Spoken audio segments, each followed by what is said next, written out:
Duboko dolje u vašem srcu, vi ljudi, imate žudnju za vrlo dubokim, ne za plitkim.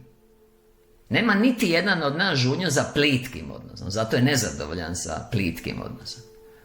Vrlo dubokim odnosom i skladnim, znači vrlo dubokim skladnim. Da bi to bio vrlo dubok skladan odnos, svaki mora biti toliko zreo da služi drugoga. Objava 1021, predavanje Alter Ego. Ti to nisi u stanju, ti stalno potražuješ. Možda se smješkaš na van, ali iznutra si u muci. Trebaš htjeti samo davat i to ti mora biti primanje, jer čin davanja je čin božanskog primanja. Ti si toliko daleko od toga koliko je Egipat daleko od obećane zemlje.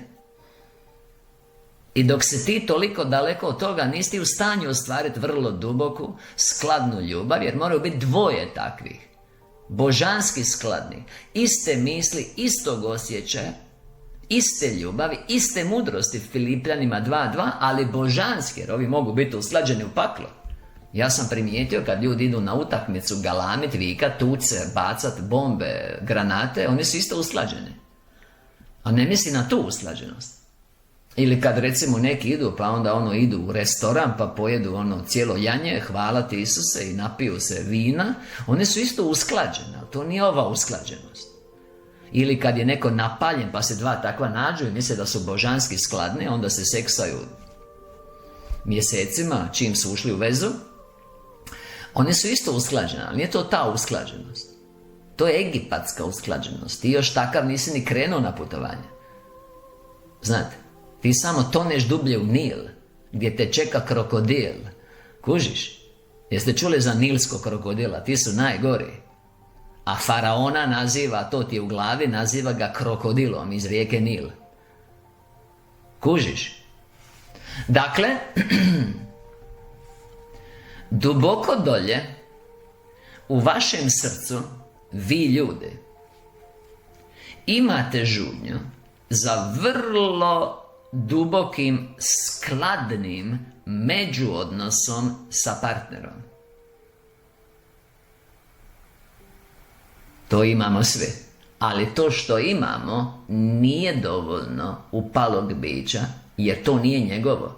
On to prima. Duša je radioprimnik, ali emisija ide iz božanskog radiocentra. I on prima tu emisiju, ali on nije na razini te emisije. I vi ovo morate shvatiti.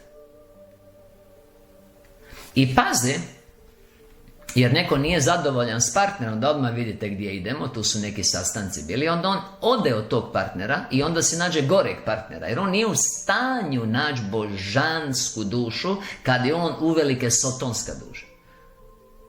Nije on nezadovoljan zbog partnera, on je nezadovoljan zbog sebe, jer je pakleno biće, a to se dokazuje time što su mu upute koje su božanske, koje ga vraćaju u stanje božanskog bića, mrske.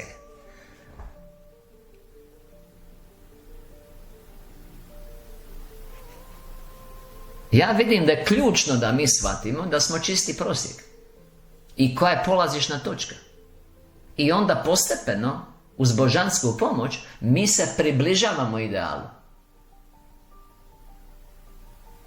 I to je Rimljanima 12.3, da se pravilno procjenjujemo, razumno.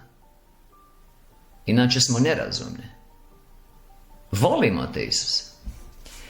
I pazi, duboko dolje u vašem srcu, vi ljudi, imate žudnju za vrlo dubokim, skladnim. Sklad je kad isto mislite, kad nema trenja, predavanje Alter Ego. Kad isto osjećate, time isto hoćete, isto činite i pred tome ste radosni, uživate jer ste zajedno i nema trenja. Ne svaki put kad nešto treba učiniti imate vijećanje 2-3 tjedna, a pauze zbog svađanja i onda ode pola godine još se niste dogovorili.